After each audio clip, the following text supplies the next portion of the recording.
ಎಲ್ರಿಗೂ ನಮಸ್ಕಾರ. ಭೂಸಂಚಾರ ಚಾನಲ್ಗೆ ಸ್ವಾಗತ. ನೆಕ್ಸ್ಟ್ ನಾವು ಹೋಗ್ತಾ ಇರೋದು ಇಲ್ಲೇ ಹತ್ತಿರದಲ್ಲಿರುವಂಥ ನಾಮದ ಚಿಲುಮೆ.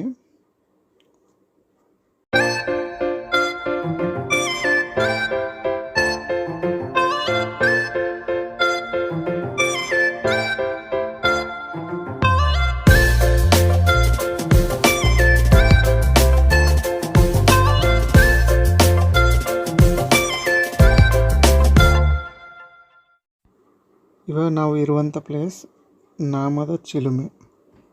ಇದು ಯೋಗಲಕ್ಷ್ಮೀ ನರಸಿಂಹಸ್ವಾಮಿ ಟೆಂಪಲ್ಗೆ 3 ಕಿಲೋಮೀಟರ್ಸ್ ಹತ್ತಿರದಲ್ಲಿರುತ್ತೆ. ಇವಾಗ ನೀವು ನೋಡ್ತಾ ಇದ್ದೀರಾ ಜಿಂಕೆಗಳ ಪಾರ್ಕನ್ನು. ಇಲ್ಲಿ ಬರೋದಕ್ಕೆ ಟಿಕೆಟ್ ಪ್ರೈಸ್ ಒಬ್ಬರಿಗೆ 20 ರೂಪೀಸ್ ಇರುತ್ತೆ.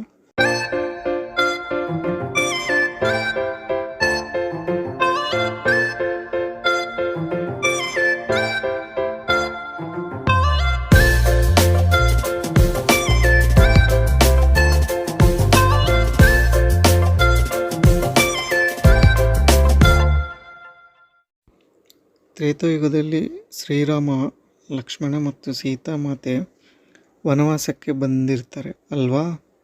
ಆ ಟೈಮಲ್ಲಿ ಶ್ರೀರಾಮ ನಾಮ ಇಟ್ಕೊಳ್ಳೋಕ್ಕೆ ನೀರು ಬೇಕಾಗುತ್ತೆ. ಸೊ ತನ್ನ ಬಾಣವನ್ನು ತೆಗೆದು ಭೂಮಿಗೆ ಬಿಟ್ಟರೆ ನೀರು ಬರುತ್ತೆ.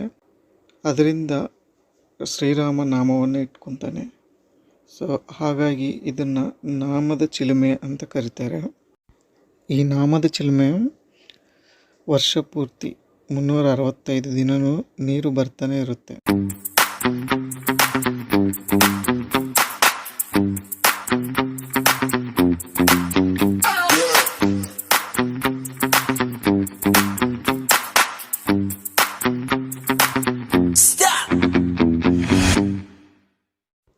ನೋಡಿ, ಇದೇ ನಾಮದ ಚಿಲುಮೆ. ಇಲ್ಲಿ ಸುತ್ತ ಎಲ್ಲ ಕಲ್ಲುಗಳೇ ಇರುತ್ತೆ. ಸೊ ಆದ್ರೂ ನೀರು ಬರ್ತಾನೆ ಇರುತ್ತೆ. ಇಲ್ಲಿ 365 ದಿವಸನೂ ನೀರು ಈ ಥರ ಬರ್ತಾನೆ ಇರುತ್ತೆ ನೋಡಿ. ಸೊ ಅದನ್ನು ಯಾರು ಮುಟ್ಬಾರ್ದಂತ, ಟಚ್ ಮಾಡಬಾರ್ದಂತ ಸೊ ಈ ಥರ ಹಾಕಿದ್ದಾರೆ. ಸೊ ನಾವು ಹೊರಗಡೆ ಸ್ವಲ್ಪ ಇದು ಮಾಡಿದ್ದಾರೆ ನೀರು ನಿಂದ್ರೋಕ್ಕೆ. ಸೊ ಬಂದಿದ್ದ ನೀರು ಅಲ್ಲಿ ನಿಂದಿರ್ತವೆ. ಇದು ಯಾವಾಗಲೂ ಈ ಥರ ಬರ್ತಾನೆ ಇರ್ತವೆ ನೀರು. ಸೊ ನಾನು ಹೇಳಿದ್ನಲ್ವ, ಅದೇ ಇಲ್ಲಿ ಬರೆದಿದ್ದಾರೆ ನೋಡಿ, ಓದ್ಬೋದು ಒಂದ್ಸರಿ. ಚೆನ್ನಾಗಿದೆ ಅಲ್ವಾ. ಜೈ ಶ್ರೀರಾಮ್.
ಎಷ್ಟು ಕ್ಯೂಟ್ ಆಗಿದ್ಯಾ. ಏನ್ ಹೆಸರು ನಿಂದು?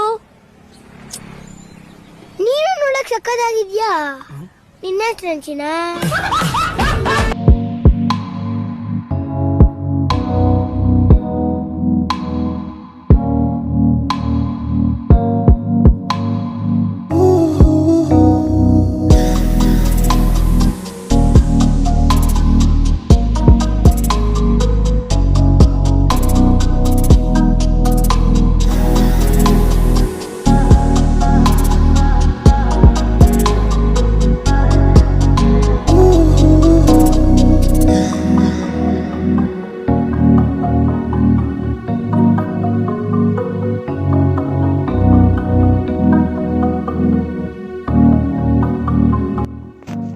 ಇಲ್ಲಿಗೆ ಈ ವಿಡಿಯೋ ಮುಗೀತು.